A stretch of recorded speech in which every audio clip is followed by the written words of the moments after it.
Hello, ഇന്ന് നമ്മൾ കുറച്ച് മീൻ വാങ്ങിച്ചിട്ടുണ്ടായിരുന്നു കേട്ടോ. അപ്പോൾ മിക്സ്ഡ് ആയതുകൊണ്ട് തന്നെ നമുക്ക് കുറേ വെറൈറ്റി മീനുകൾ അതിനകത്ത് കിട്ടിയിട്ടുണ്ട് കേട്ടോ. അതിന് നമ്മൾ ചക്കക്കുരു എല്ലാം അരിഞ്ഞ് വെച്ചിട്ടുണ്ട് കേട്ടോ. അങ്ങനെ മെഴുക്കുവരട്ടി ആക്കാമെന്ന് വിചാരിച്ചേ.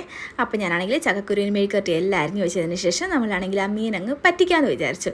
അങ്ങനെ അരപ്പെല്ലാം ഇട്ടതിന് ശേഷം ആവശ്യത്തിന് വെള്ളമൊക്കെ ഒഴിച്ചു. നമ്മളാണെങ്കിൽ മീനെല്ലാം അതിനകത്തോട്ട് പെറുക്കിയിട്ടിട്ടുണ്ട് കേട്ടോ. അതിനുശേഷം കുറച്ച് കറിവേപ്പില, 2-3 പച്ചമുളക്, പിന്നെ നമ്മൾ പച്ചമാങ്ങ ഇട്ടിട്ടുണ്ട് കേട്ടോ. അപ്പോൾ ഈ മീൻ പറ്റിക്കുന്നതിന് എനിക്ക് ഒന്ന് കുടംപുളിയെക്കാട്ടിലും നല്ലത് പച്ചമാങ്ങയാണെന്ന് തോന്നുന്നു കേട്ടോ.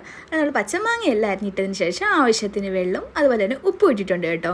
അത് നമ്മളത് അടുപ്പത്തോട്ടാക്കിയിട്ടുണ്ട് കേട്ടോ. അതിനുശേഷം നമ്മളാണെങ്കിൽ നമ്മുടെ ചക്കക്കുരു മെഴുക്കുവരട്ടി ഉണ്ടാക്കാനായിട്ട് അതെല്ലാം പെറുക്കിയിട്ടിട്ടുണ്ട് കേട്ടോ. 2 സവാളയും കൂടെ അതിനകത്ത് ഇട്ടിട്ടുണ്ട്. അങ്ങനെ കുറച്ച് മഞ്ഞൾപ്പൊടിയും മുളക് പൊടിയും പിന്നെ 2 പച്ചമുളകും കുറച്ച് കറിവേപ്പിലയും കൂടി ഇട്ടിട്ടുണ്ട് കേട്ടോ, ഒരു രുചിക്ക് വേണ്ടി.